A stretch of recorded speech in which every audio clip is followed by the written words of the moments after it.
Hi hello வணக்கம் and welcome to 70mm channel. So இன்றைக்கி இந்த வீடியோவில் நம்ம பார்க்க போகிற இன்ட்ரெஸ்டிங்கான ஒரு காசிப் பார்த்தீங்கன்னா, ரொம்ப நாள் நிறைய பேர் கேட்டுட்டு இருந்த ஒரு நடிகை பற்றின ஒரு காசிப் தான். நடிகை கீர்த்தி சுரேஷ் அவங்கள பற்றி இந்த வீடியோவில் பார்க்க போகிறோம். ஸோ நடிகை கீர்த்தி சுரேஷை பற்றி பார்க்குறதுக்கு நிறைய விஷயங்கள் இருந்தாலும், குறிப்பாக சொல்லப்போனால் ரீசெண்ட் டைமில் அவங்க பண்ணக்கூடிய அந்த டிரான்ஸ்ஃபர்மேஷன் தான்.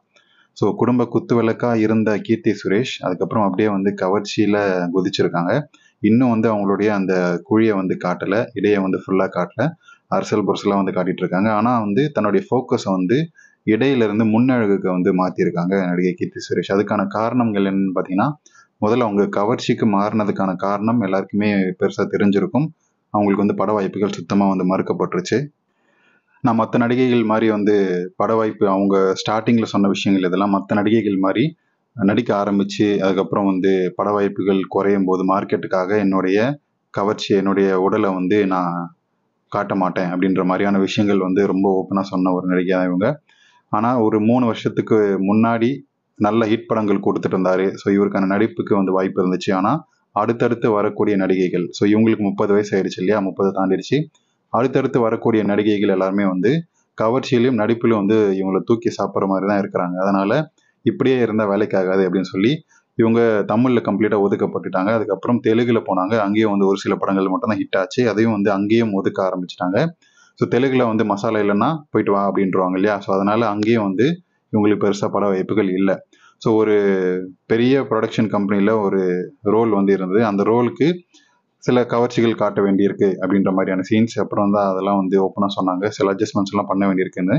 ஸோ நான் அதெல்லாம் பண்ண மாட்டேன், கவர்ச்சியெல்லாம் காட்ட மாட்டேன் அப்படின்னு சொன்னோடனே, உங்கள் கால் ஷீட்டை நான் கேன்சல் பண்ணிக்கிறேன், உங்களுடைய இது தேவையில்லை. நிறைய நடிகைகள் லைனில் நிற்கிறாங்க இந்த ரோலில், இந்த ப்ரொடக்ஷன் கம்பெனியில் வேலை பார்க்கறதுக்கும் இந்த கவர்ச்சியை எடுத்து நிறைய இருக்கிறதுக்கும். ஸோ உங்களுக்கு ஒரு ஆப்பர்ச்சுனிட்டி தான் நான் கொடுத்தேனே தவிர நீங்கள் இதை எடுத்துக்கணும்னு அவசியம் இல்லைன்னு சொல்லி மூஞ்சில் அடித்த மாதிரி, உங்களால் கவர்ச்சி காட்ட முடியல, இண்டஸ்ட்ரி விட்டுட்டு போயிருங்க. ஸோ இதுக்கப்புறம் எந்த ப்ரொடக்ஷன் ஹவுஸ்லேருந்தும் உங்களுக்கு கால் வராது அப்படின்னு சொல்லி ஓப்பனாக அவங்க சொல்லிட்டாங்க. அதுக்கப்புறம் அவங்களுக்கு பெருசாக பட வாய்ப்புகள் இல்லை. ஸோ ஒரு வருஷம் அப்படியே இருந்தாங்க.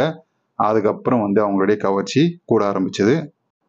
ஸோ மகேஷ் பாபு படத்தில் உச்சக்கட்ட கவர்ச்சி காட்டியிருப்பாங்க. தன்னோட இடையழகை ஃபுல்லாக காட்டியிருப்பாங்க. இருந்தாலும் தொப்புள் காட்டலனாலுமே இடையழகு ஃபுல்லாக காட்டியிருப்பாங்க. முன்னழகும் ரொம்ப லோ நெக்கில் போட்டு காட்டியிருப்பாங்க. ஸோ அந்த பாடல் காட்சிகளில் கவர்ச்சிகள் அதிகமாக இருக்கும். அது அடுத்தடுத்து பட வாய்ப்புகளுக்காக தெலுங்கில் நிறைய படங்களில் கவர்ச்சி காட்ட ஆரம்பித்தார். ஸோ அதுக்கப்புறம் தமிழ்லையும் ஒரு சில படங்களில் கவர்ச்சி காட்ட ஆரம்பித்தார். ஆனால் அந்த அளவுக்கு தெலுங்கில் காட்டுற அளவுக்கு தமிழில் காட்டல. அவங்களுக்கு ஆனால் பட வாய்ப்புகளும் இல்லை. ஸோ இவங்க இதுக்கப்புறம் நடிக்கக்கூடிய படங்களில் இவங்களுடைய கவர்ச்சி எந்த அளவுக்கு இருக்குன்னா, அவங்களுடைய இடையழகை பெருசாக காட்ட மாட்டாங்க. ஏன்னா அவங்களுக்கு லைட்டாக தொப்பை இருக்கின்றதால அதை பெருசாக ஃபோக்கஸ் பண்ண மாட்டாங்க. ஆனால் அவங்களுடைய முன்னழகை அதிகமாக ஃபோக்கஸ் பண்ணி அடுத்தடுத்த வீடியோ ஷூட்ஸாக இருந்தாலும், ஃபோட்டோ ஷூட்ஸாக இருந்தாலும் தன்னுடைய அந்த கைகளை தூக்குறது, க்ளீனாக இருக்கக்கூடிய அந்த கைகளை காட்டுறது, அதுக்கப்புறம் தன்னுடைய முன்னழகை காட்டுறது, பின்னழகை காட்டுறது, அப்புறம் முதுகை காட்டுறதுன்ற மாதிரி தான் அவங்களுடைய கவர்ச்சி இருக்கும். ரீசெண்டான ஒரு ஃபோட்டோ ஷூட் இது. ஸோ இதில் பார்த்தீங்கன்னாவே தெரிஞ்சிருக்கும் அவங்களுடைய முன்னழகுடைய கவர்ச்சி எந்த அளவுக்கு டெவலப் ஆயிருக்கு அப்படின்னு சொல்லிட்டு. ஸோ இதுக்கு பாலிவுட்டுக்காக இந்த ஷூட்டை எடுத்திருப்பாங்க. ஸோ இதில் அவங்களுடைய முன்னழகு வடிவம் நல்லாவே தெரிஞ்சிருக்கும் இல்லைங்களா. ஸோ கீர்த்தி சுரேஷை பற்றி நீங்கள் என்ன நினைக்கிறீங்க? அவங்களுடைய பொது கவர்ச்சி அவதாரம் பிடிச்சிருக்கா இல்லையான்றதை கமெண்ட் செக்ஷனில் மறக்காமல் சொல்லுங்கள்.